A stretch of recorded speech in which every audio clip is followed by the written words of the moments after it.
What's up guys, Tommy Bowyer here from Movie Rewind, and today I'll be reviewing the Casualty History of Violence trailer. So without further ado, let's get into it.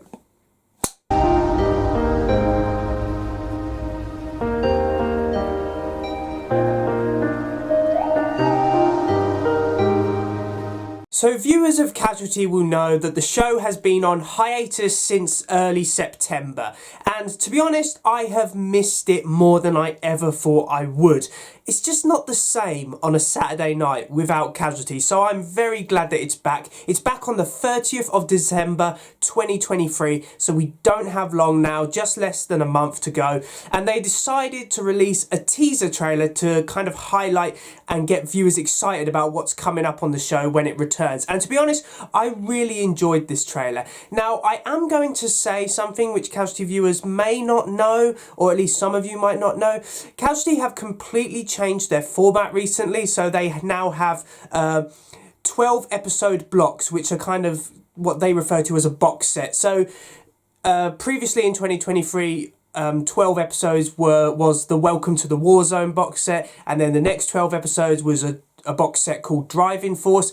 This current box set, which is starting in December, is going to be called History of Violence. So that does mean that in terms of saying, oh, this is series 38 or this is series 37, you don't really refer to Casualty like that anymore by the looks of things. Instead, it's going to be these little mini-series box sets. So please bear that in mind. I'll now be talking about History of Violence as a mini-series rather than Series 38. So what did this trailer tease us about what could be coming up in Casualty in the new year? Well, front and centre of this trailer is the ongoing storyline involving clinical lead Max Christie. Now, of course, viewers will know that Max has been suffering from kidney failure the last few months, and it appears to be taking its toll. It looks like he's close to death at some points in this trailer, and at one point he even seems to be collapsing in the middle of the ED. So obviously it looks like we're going to be leading to quite a lot of dramatic moments. Obviously we all know that Nigel Harman has chose to depart the role of Max early next year, so I have no idea how this storyline will end. I do hope Max doesn't die, because he is a great character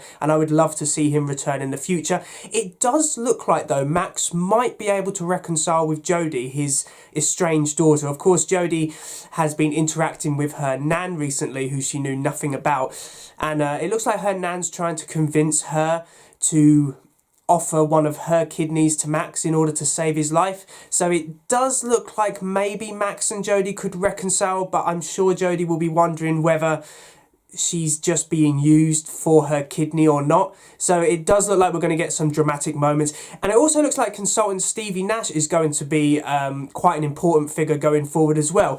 It seems to be a bit mysterious what's going on with her at the moment. We hear that apparently something happens to Nurse Ryan, and Max is saying to Stevie that it's not her fault, so it'll be interesting to see what has happened to Ryan, and why Stevie would blame herself for that. And it looks like a new zero tolerance policy is being brought in, which might explain the title of this mini-series, History of Violence. Maybe it's about all the abuse and violence that occurs against NHS staff. Anyway, I'm really looking forward to seeing what they're going to do with Stevie's character. She really grew on me during series 37, so I just hope that she stays strong going forward. Elsewhere, it looks like paramedic Teddy and nurse Jodie are going to become an item, which is kind of out of nowhere really, because Teddy just got engaged to his girlfriend Paige. Obviously Teddy found out that Paige was had kissed Sar, and in the heat of the moment Teddy proposed to Paige. So it's interesting to see now that Teddy's with Jodie, what has happened to Paige? Does she know, or is this an affair storyline?